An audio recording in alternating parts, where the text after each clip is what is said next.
Morning, everybody. It's Nick. I've got a lot of thoughts on the menopause today, and I call it the menopause, but I think if I'm honest, these are really much wider thoughts on life.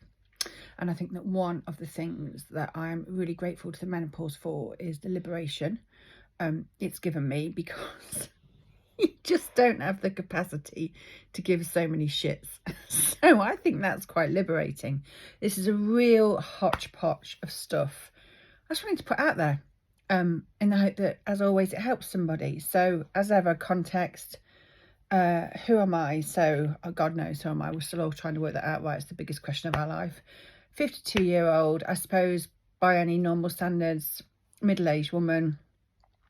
Started my menopause around 45, 46. I'm pretty sure it was actually brought on fairly early by the grief and trauma around my father's death. There is quite a lot of research, actually, for anybody who's interested. Dr. Gabor Mate is really interesting to read on trauma and the way it manifests in our body.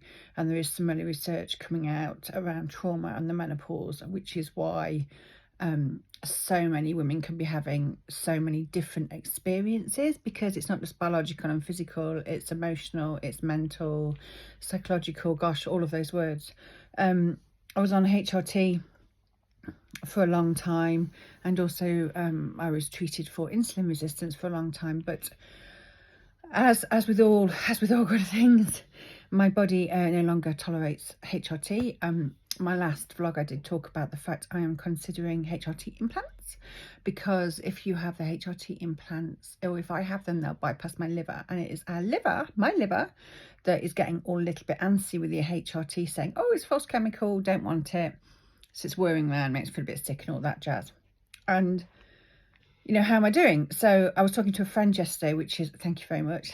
I don't know if this friend will watch it, but if she does, I'm sure she'll recognise.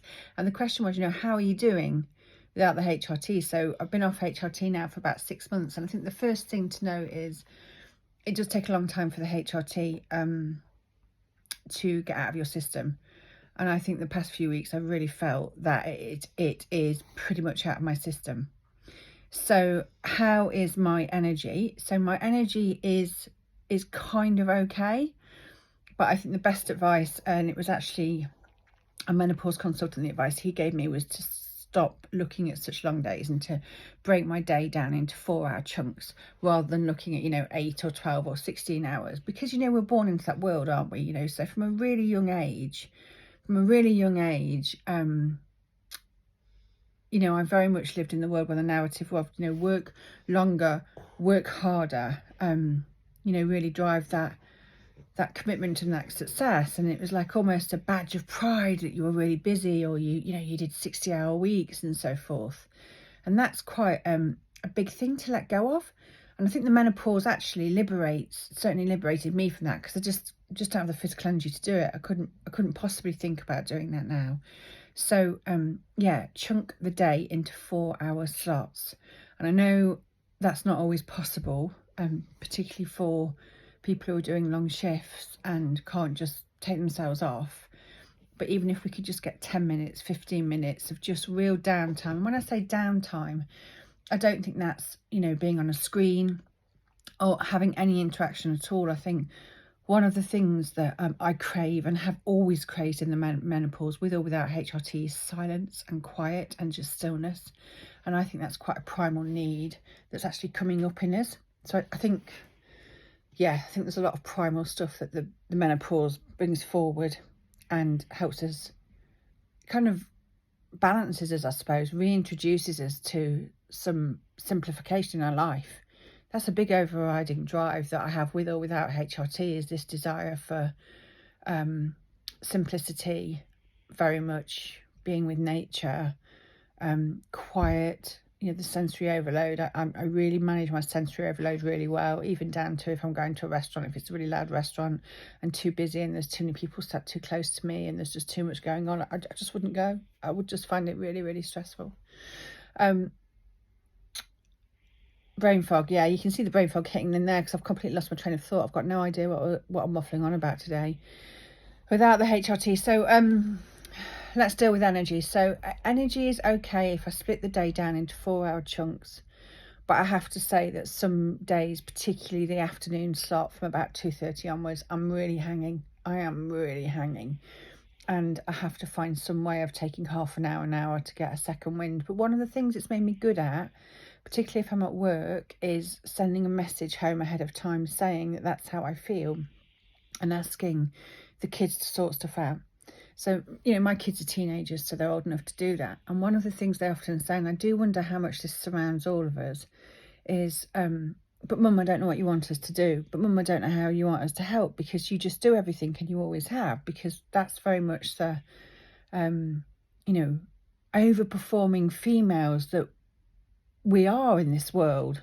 It's brilliant, isn't it, that we were given all of this freedom and all of these choices, and equality is something that I grew up grasping. Absolutely, that was mine to be had.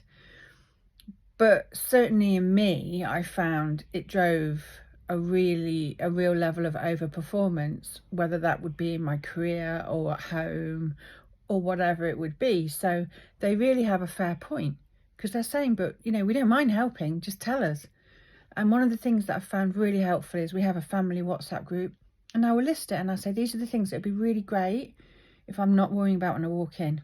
Somebody closed the curtains, or somebody lit the fire, somebody made sure the bins are empty. Can somebody look in the freezer and decide what we're having dinner? Can somebody else start preparing dinner? Can you agree who's going to wash up after dinner? There are 5 of us in this house. So if we split all of those jobs between 5 of us, it's maybe, 10 or 15 minutes each. Whereas if I have to do it all, it's a lot. Can everybody make sure that their washing's downstairs by the washing machine and put a wash on? And since I've started doing that, that really helps. So splitting the day down, trying to take a rest every 4 hours, actually being much more honest with people, and actually being very tangible in the way that I ask for help, so that I'm not walking into this massive list of stuff that actually makes me feel angry and resentful. I don't like myself. I'm angry at the people around me, and it's just fucking horrible. So they are things that I think have been really helpful, have been really, really helpful. The other thing my friend said, how's I coping? And the big thing, and let's just talk about it. Let's put it out there. Let's talk about sex. Let's talk about prolapses. Let's talk about the narrative around the aging woman, and whether we are sexual beings and so forth. So I think it changes. I think it changes with the menopause. So there's going to be a lot of women out there that probably relate to this. I've had 3 kids, 3 very large children. All of them were assisted deliveries.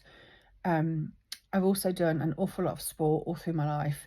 And yes, I have had a prolapse. It is a mild to moderate prolapse, so I'm treated via a pelvic floor physio. And, all is going well. But certainly with all of those factors in life, there's a high probability, right? It is a bit of a shock. I found it a bit of a shock when it happened. It was quite scary. It's not painful. It's not life-changing for me.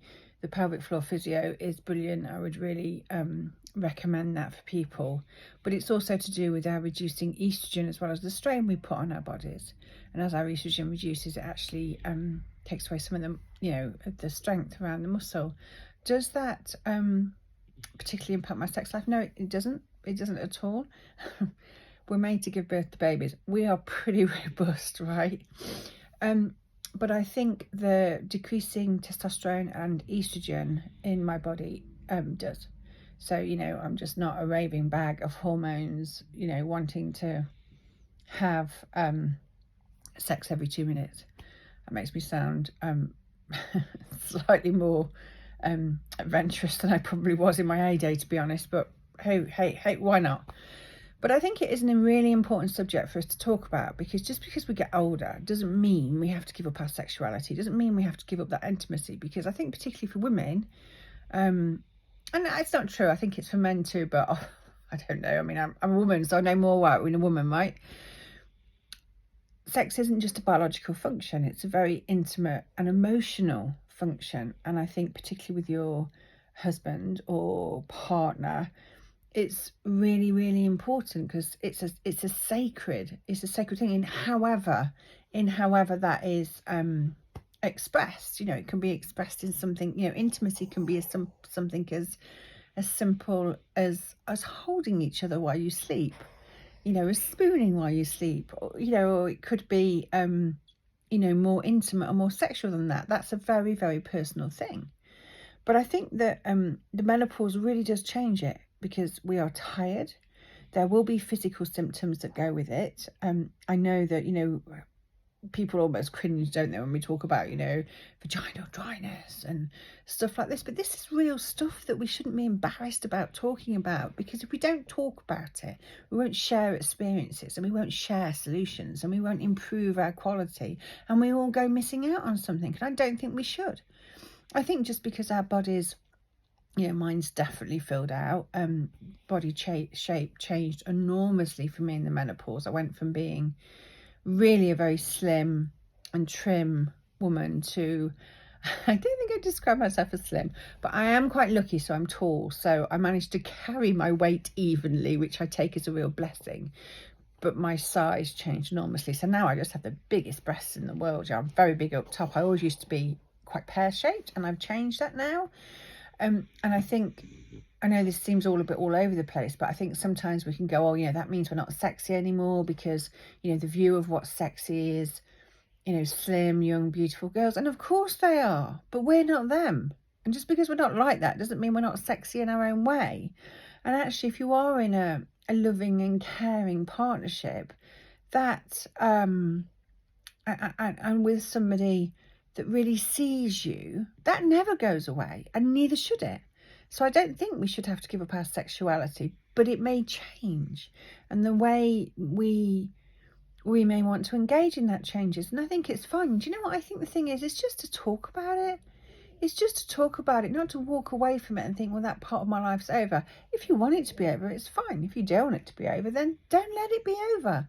Embrace it. There is so much stuff out there to help us. So there are vaginal estrogen creams which can really, really help, and also strengthen our pelvic floors.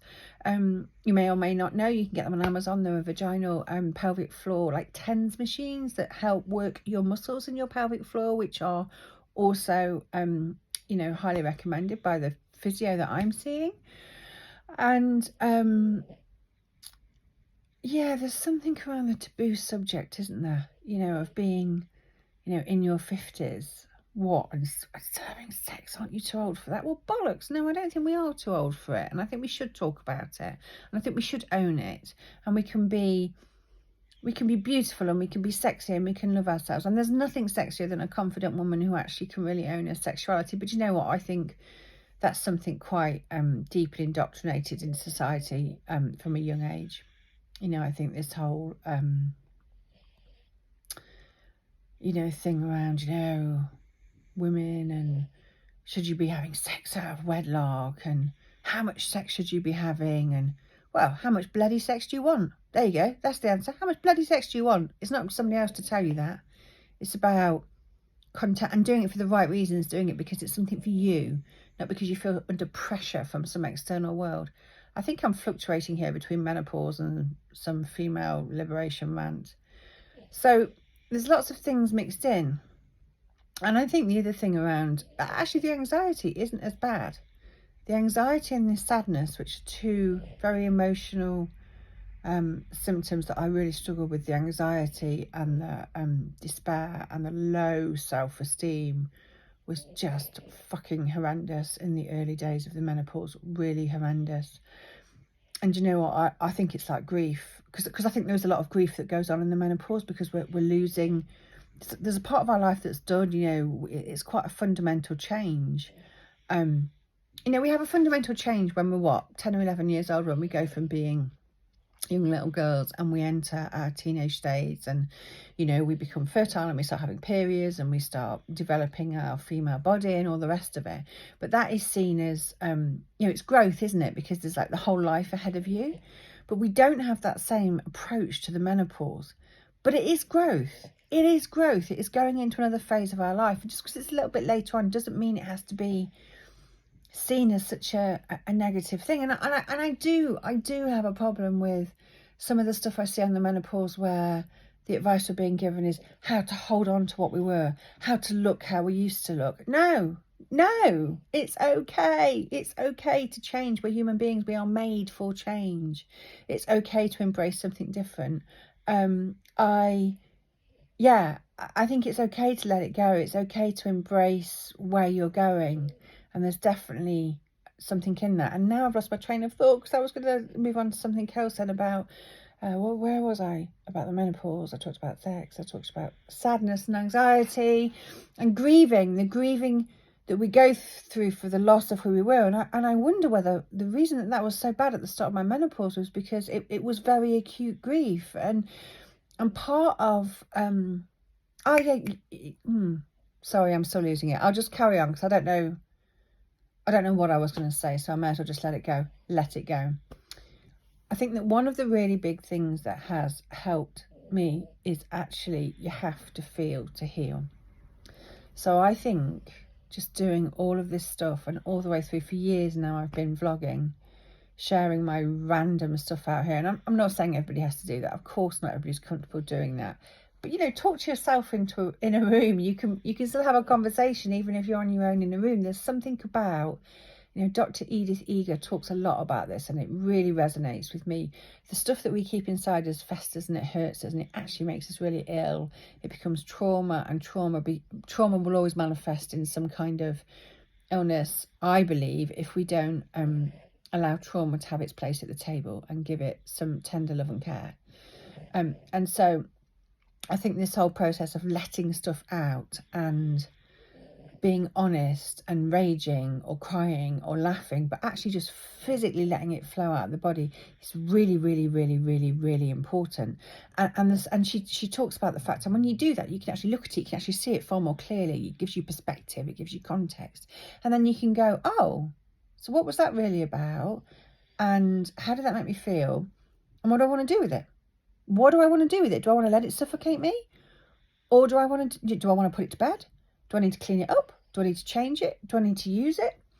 And there's something really, really powerful in that ownership of those uncomfortable feelings. I'm not squashing them. And I think particularly with the, and I hate that saying of, oh, it's just my hormones. You know what? An imbalance in hormones can be really, really fucking life-changing.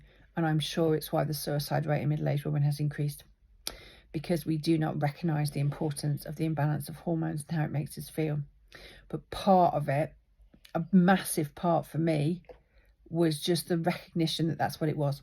Didn't even, even if biologically I wasn't able to fix that balance, which I did eventually, but even if I wasn't, just the conscious recognition that actually this is what's happening to me, I understand this, helped enormously.